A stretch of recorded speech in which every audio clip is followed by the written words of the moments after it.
Bonsoir. Alors, je voulais juste vous parler d'un petit logiciel pour tous ceux qui font de la musique avec des instruments MIDI, donc l'interconnexion, c'est un peu compliqué, c'est toujours le bazar.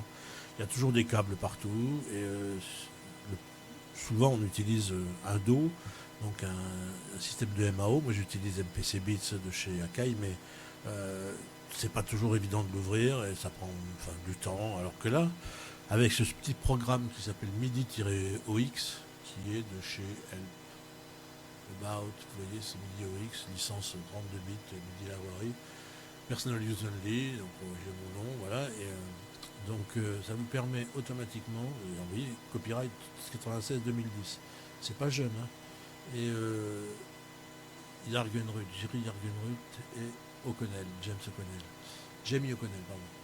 Donc ce petit logiciel vous permet de connecter vos appareils entre eux et, et sans bruit, et sans, pardon, pas sans bruit, je suis désolé, j'ai une petite guitare, je ne veux pas faire crier.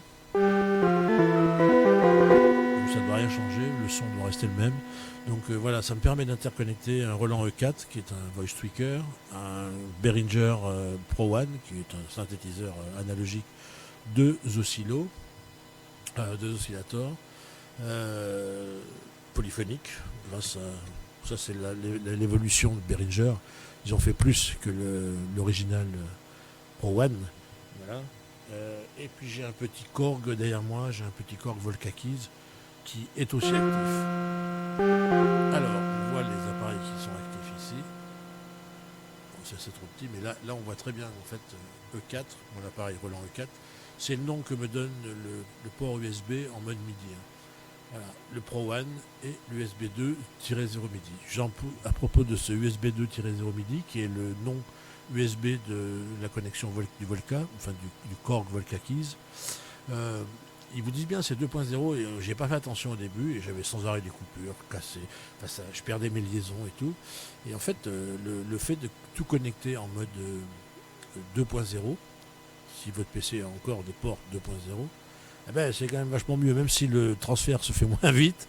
Comme il n'y a pas de transfert de grosses données, il y a juste des données vidéo, et mieux c'est fait, moins il y a de latence en fait. C'est pas la peine d'aller à des vitesses de surchauffe, parce que ça surchauffe, effectivement, ça fait craquer la carte son au bout d'un moment, qui elle ne sait plus parce qu'elle est débordée, le buffer pète, ça sature de tous les côtés, c'est la galère. Là, depuis que j'ai tout passé en 2.0, terminé, je n'ai plus aucun souci de connexion et d'interconnexion, ni MIDI, ni USB, ni quoi que ce soit. Je n'ai plus le l'alerte sonore des ports qui décrochent, qui deviennent des ports inconnus. C'est fini. Donc faut bien faire attention. Il y a des ports 3.0 et il y a des ports 2.0. Quand vous voulez alimenter quelque chose, vraiment alimenter fort, il faut passer en 3.0. Mais sinon, même, vous voyez ce clavier là qui a besoin d'alimentation, il est alimenté par le port USB. Il n'est pas alimenté autrement. Il est connecté sur un port 2.0 et ça l'alimente très bien. Et c'est pas en plus un hub alimenté, c'est un hub standard qui est connecté sur le port à l'arrière de mon vieux PC Dell qui va très bien, quoi. Donc voilà, ce que je voulais vous dire, c'était ça. Donc j'ai galéré, moi, en fait, pour essayer de trouver un câble qui allait bien, parce que j'avais un câble MIDI d'un côté, donc DIN Jack 3.5, et j'ai jamais pu le faire fonctionner, ce câble. On m'avait dit que c'était un type A, enfin on me l'a vendu comme un type A, et c'est pas un type A, c'est juste un type audio, donc ce qui est juste bon pour connecter des appareils entre eux, mais non MIDI. D'accord. Voilà, vraiment audio et stéréo. Stéréo, je suis d'accord. Après, j'ai donc été obligé de commander, parce que j'avais vu sur internet, donc sur des tutos, pas pour des tutos, mais des démonstrations, ben, il fallait commander un type A adaptateur. Donc j'ai commandé un adaptateur DIN femelle, jack mâle, 3.5, pour connecter toujours mon petit Roland. Parce qu'entre le reste, comme ce sont des prises DIN, il n'y a aucun souci. Mais dès qu'on croise les prises DIN avec des prises de jack, ça va beaucoup moins bien. Du coup, j'ai quand même fini par recevoir au bout de 10 jours cet adaptateur. Et effectivement, là, mon clavier s'est connecté sans aucun problème et a piloté le petit voice tweaker de chez Roland, le E4. Voilà. Alors, comment savoir si c'est connecté ou pas connecté? Je ne vais pas refaire, mais j'ai pas trouvé beaucoup de docs en français. Hein. Donc il faut rentrer dans le mode menu. Pour entrer dans le mode menu, il faut appuyer sur les 3 touches ici. Vous voyez, simultanément, vous obtenez ça. Si vocoder est allumé, ça veut dire que le vocoder il est on. Je viens de l'éteindre, il est donc passé off. Il faut absolument qu'il soit key in, de façon à ce que les key in, les touches, rentrent dans l'appareil. Voilà, il y a ça, et il y a autre chose à vérifier, il y a ça. Et par défaut, vous croyez que vous êtes sur le canal 2, mais non, en fait, si vous allez bien à 0, voilà, il faut sortir sur le canal 1. Canal 1, vocoder allumé, donc key in allumé. On rappuie un peu longuement, c'est-à-dire 3 secondes, sur les 3 boutons simultanément. Et là, d'un seul coup, tout va bien. En fait, votre appareil, dès que vous appuyez sur une touche, le mode auto-pitch s'allume. Alors après, vous faites ce que vous voulez. Les auto-pitch, soit vous le mettez en mode auto, soit vous le mettez en fixe, soit vous le mettez avec une octave de plus, soit une octave, 2 octaves de moins, une octave de moins. Voilà, moi je le laisse en mode auto et puis ça m'amuse bien et tout va bien. Après, si vous voulez faire des effets, il y a le vocoder, il y a le système harmonie qui permet. Mais moi, je suis pas là pour vous vendre le Roland. Je suis juste là pour vous dire que si vous utilisez ce petit logiciel, le fameux MIDI-OX, aucun souci d'interconnexion via l'USB et les ports donc votre PC reconnaît le MIDI lui. Et puis tout va bien. Je vais jouer 2 synthés en même temps et tout va bien. Après, c'est plus compliqué de câbler tout ce qui est sorti audio. Mais sinon, voilà, et puis surtout avoir les bons effets, mais ça c'est autre chose. C'est un autre sujet. Donc voilà, en fait, si on voulait, pour prouver comment ça s'appelle, que ce système marche bien, je vais.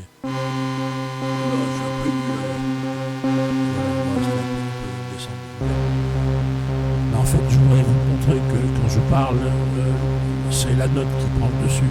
En fait, ma voix, même si j'essaye de chantonner, elle va rester sur la note que je tiens. De la même façon, si je change de note, la voix va me suivre. Voilà, donc moi je change pas de voix, je suis pas en train de faire do, mi. Non, je fais rien du tout, je fais toujours do, regardez do, et non, moi il doit me faire un mi. Do, là je dois faire un sol, do, c'est un do qui va faire un sol. Un do qui fait le do rond. Je fais toujours un do sur le si, je fais un do sur le si. Alors si on va dans les aigus, c'est l'autre.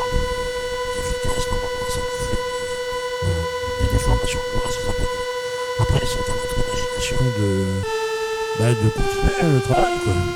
L'électronique fait le boulot, mais après, votre imagination permet de combiner tout ça. Voilà, donc je vais faire un test pour vous montrer que je ne veux pas. Ça, on va le laisser. Donc, du coup, ce petit logiciel qui est génial, je le laisse là, je m'en fous. Je vais passer dessus parce que j'avais mis dessous, j'ai démarré Audacity. Et Audacity me permet de faire des prises de son, quoi. Donc si je fais une prise de son, je vais d'abord vous montrer la configuration que j'ai mise en place.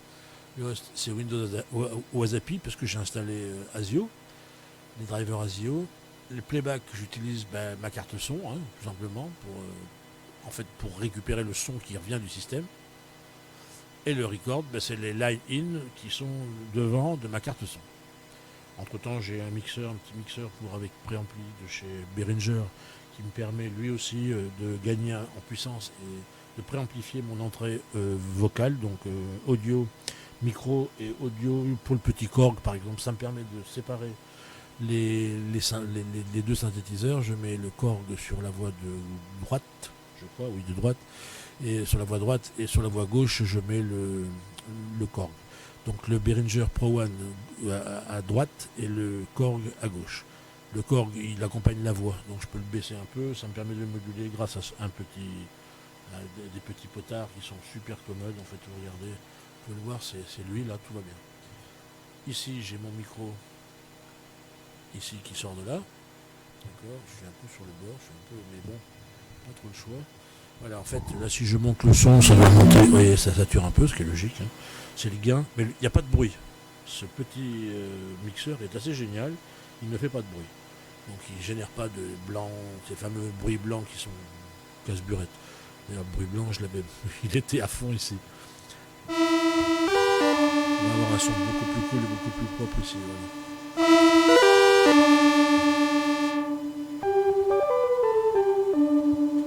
Alors, et si ça me permet, moi, si je veux baisser le son, par exemple, du petit Korg derrière, je peux le couper carrément ici.